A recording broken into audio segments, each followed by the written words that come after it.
Gujarat ST OBC એકતા મંચના અલ્પેશ ઠાકોર 282 કારના કાફલા સાથે અમદાવાદથી સોમનાથ વિજય યાત્રાનું આયોજન કરેલ, ત્યારે સુરેન્દ્રનગર લીંબડી ખાતે આ કાફલા સાથે આવી પહોંચ્યા હતા, જ્યાં તેમનું અલગ અલગ સમાજ દ્વારા ભવ્ય સ્વાગત કરવામાં આવ્યું હતું।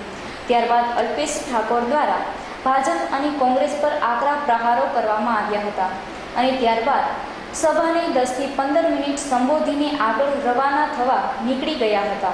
આ કાર્યક્રમને સફળ બનાવવા માટે દિલીપભાઈ ઠાકોર સેના તાલુકા પ્રમુખ તેમજ દોશમેર માંધાતા ગ્રુપના પ્રમુખ તેમજ અન્ય કાર્યકર્તાઓએ ખાસ જહેમત ઉઠાવી હતી। અહેવાલ દીપકસિંહ વાઘેલા, લીંબડી।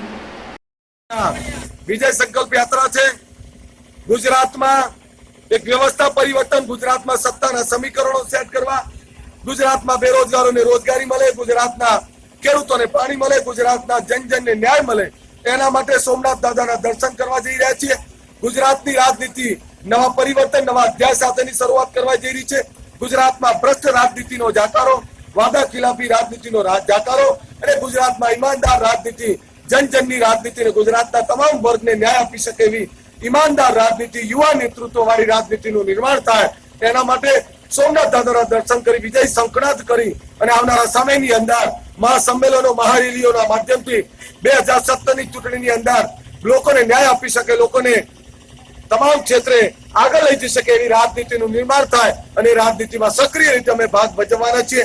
અમે ભાજપને, કોંગ્રેસને અમારો મેનિફેસ્ટો મોકલાઈશું। અમારી માગણીઓ સાથે ગુજરાતમાં રોજગારીની વાત હોય, પાણીની બાબત હોય, શિક્ષણની બાબત હોય, ન્યાય અને વ્યવસ્થાની બાબત હોય, તમામ વર્ગને સાથે રાખીને આ વ્યવસ્થા સાથે નીકળી રહ્યા છે।